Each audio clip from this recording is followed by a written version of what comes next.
कर रही थी। अच्छा मेरी बहन, मुझे ये बताएं, जब आपके हस्बैंड की डेथ हो गई उसके बाद आपके ससुराल वालों का रवैया कैसा था? इद्दत तक तो ठीक रहा है उनका। और पता नहीं, मुझे ऐसे लग रहा था मुझे बर्दाश्त ही कर रहे हैं। इद्दत के फ़ौरन बाद उन्होंने मुझे निकाल दिया था कि हमारा जो बेटा है वो तो चला गया, तुम्हारा काम भी नहीं बनता इधर रुकना, तो तुम भी इधर से निकलो। मैं अपनी अम्मी की तरफ गई थी और वहाँ पे एक हफ़्ता रही हूँ मैं, तो उधर भी झगड़े वगैरह शुरू हो गए थे। तो मैं परेशान हो गई थी क्योंकि मेरी जो भाभी है ना, वो रहने नहीं दे रही थी मुझे। वो भाई के कान भर रही थी, लड़ाई झगड़े बढ़ते जा रहे थे। तो फिर मैं घर से वहाँ से भी निकल गई हूँ। पहले तो मैंने उनके कहने पे उन्होंने मेरी शादी कर दी धोखे के साथ, एक मज़दूर के साथ। और मेरी जहाँ पे अमीर घर में शादी हुई है उसी के थ्रू मैंने अपने भाई की भी शादी की। अस्सलाम वालेकुम नाज़रीन, मैं हूं आपका मेज़बान इमरान अली और आप देख रहे हैं मेरा डिजिटल चैनल। आइए जानते हैं इनकी शादी किस हालात में हुई और माजूर शख्स से इन्होंने शादी क्यों की। अस्सलाम वालेकुम। वालेकुम अस्सलाम। मेरी बहन बताएं कि किन मजबूरी में आपने माजूर शख्स से शादी की और आपके वालिदैन कैसे राज़ी हो गए? मेरे वालिदैन इसलिए राज़ी हो गए कि मेरा जो भाई है ना, उसकी शादी नहीं थी हो रही थी और हम बहुत ज़्यादा गरीब थे। तो हमें रिश्ता मिला, तो बहुत अमीर था वो लड़का। तो जब शादी मेरी हो गई तो मुझे पता लगा वो मज़दूर है। अच्छा मेरी बहन, मुझे ये बताएं कि शादी के बाद आपके ससुराल वालों का और आपके जो मियाँ थे उनका रवैया कैसा था? ठीक ही था। आहिस्ता आहिस्ता तब्दीली आने लग गई रवैये में। और जब मेरा शोहर फोत हुआ है तो उसके बाद ज़्यादा उनके रवैये चेंज हो गए। उन्होंने कहा कि जब मेरा बेटा ही नहीं रहा तो तुम्हारा काम भी नहीं है इधर रहना, ये बात है। तो ज़ाहिर बात है, मंजूर था, उसको देखना, ये करना, फिर ताने भी सुनने पड़ते थे कि तुम संभाल नहीं रही सही तरह, ऐसे नहीं कर रही, ये नहीं कर रही। तो बस शुक्र है, शुक्र अदा करना चाहिए हर चीज़ पे। उनको एक मुलाजमा चाहिए थी जो वो मुझे ब्याह के लिए आए और मैं अपने शोहर की देखभाल कर रही थी। अच्छा मेरी बहन, मुझे ये बताएं, जब आपके हस्बैंड की डेथ हो गई उसके बाद आपके ससुराल वालों का रवैया कैसा था? इद्दत तक तो ठीक रहा है उनका।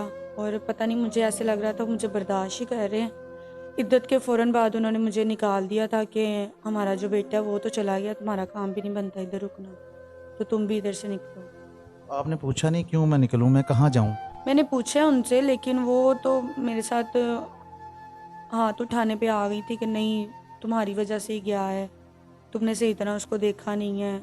एक इल्ज़ाम दे रही थी, हालांकि मैंने उसको उसकी देखभाल की है, सारा कुछ किया है, टाइम से दवाई दी है, सब कुछ किया है, लेकिन उन्होंने मेरे साथ ज़्यादती की है, मुझे घर से धक्के मार के निकाल दिया। अच्छा, आप जब घर से आपको निकाल दिया तो आप कहाँ गई? मैं अपनी अम्मी की तरफ गई थी और वहाँ पे एक हफ़्ता रही हूँ मैं, तो उधर भी झगड़े वगैरह शुरू हो गए थे। तो मैं परेशान हो गई थी क्योंकि मेरी जो भाभी है ना, वो रहने नहीं दे रही थी मुझे। वो भाई के कान भर रही थी, लड़ाई झगड़े बढ़ते जा रहे थे। तो फिर मैं घर से वहाँ से भी निकल गई हूँ। जब शादी आपकी हो चुकी थी उस टाइम आपकी भाभी का और भाई का रवैया सही था आपके साथ? हाँ जी, तब सही था मेरा। तो उन आपने कहा नहीं कि मैं कहाँ जाऊँ, तो आप रवैया चेंज आपका हो गया है, आपने उनसे सवाल नहीं किया? नहीं, मैंने नहीं किया। क्यों? क्योंकि जब भाई को नज़र ही नहीं आ रहा कि बहन ने इतनी बड़ी कुर्बानी दी है, कि उसकी शादी हो गई है आगे, तो मैंने कुछ भी नहीं कहा क्योंकि उसके ज़हन में मुझे लगता है नहीं था, या वो चुप था, कह नहीं सकती कुछ। आपकी वालदा है, उन्होंने नहीं कहा, अपने आपके भाई को समझाया नहीं कि ये कहाँ जाएगी या किस तरह, कोई उन्होंने नहीं कहा कि? अम्मी बोली थी, लेकिन भाई ने गुस्से से उनको चुप करवा दिया कि मेरा घर ख़राब हो जाएगा। मैं नहीं चाहता मेरा घर ख़राब हो, तो अम्मी भी मजबूर हैं। पहले तो मैंने उनके कहने पे उन्होंने मेरी शादी कर दी धोखे के साथ, एक मज़दूर के साथ। और मेरी जहाँ पे अमीर घर में शादी हुई है उसी के थ्रू मैंने अपने भाई की भी शादी की, कि मुझे भी जो खर्चा पानी पहले आ रहा था वो मैं अपने भाई के लिए लगी हुई थी। और भाई को बस तरस नहीं आया और माँ मेरी चुप रही है। अच्छा मुझे ये बताएं कि जब आपको आपके भाई ने घर से निकाल दिया तो आप कहाँ पे रही हैं? मैं कहाँ पे गई, मैंने मेरे शोहर ने जो मुझे मुंह दिखाई पे अंगूठी दी थी ना, वो मैंने संभाल के रखी थी। तो वो मैंने सेल की है और मैंने रेंट पे छोटा सा घर लिया था, तो वहीं पे रह रही हूँ मैं। आपका कैसे गुजारा हो रहा है? आपका रेंट पे कितना रेंट है? 10,000 दे रही हूँ और बिल वगैरह आ जाते हैं बिजली के, गैस के, और वो मिला के 18-19 हज़ार बन जाता है मेरा।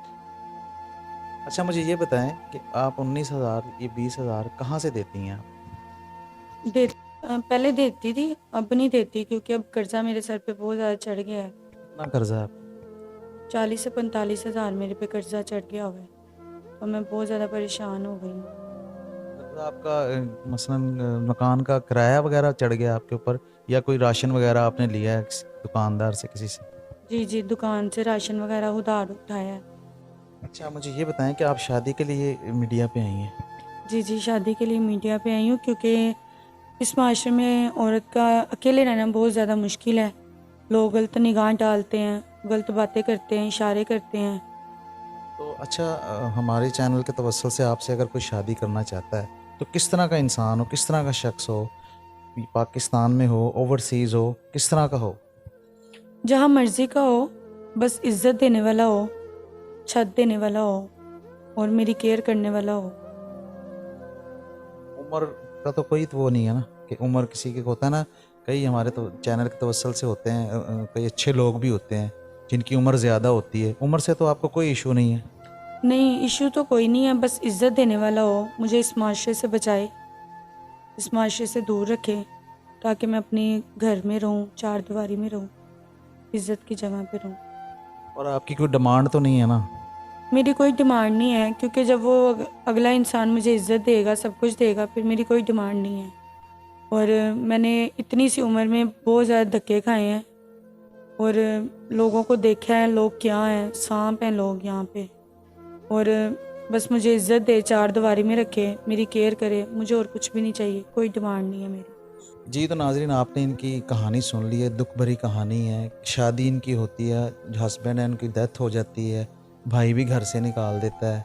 तो कोई अगर इस चैनल के तवज्जुल से इनसे शादी करना चाहता है तो स्क्रीन पे नंबर आ रहा है इनका, तो इनसे रब्ता करें। और कोई अच्छा इंसान इनकी हेल्प भी करना चाहता है तो हेल्प के लिए भी रब्ता करें। और मुझे दें इजाज़त। अल्लाह हाफ़िज़।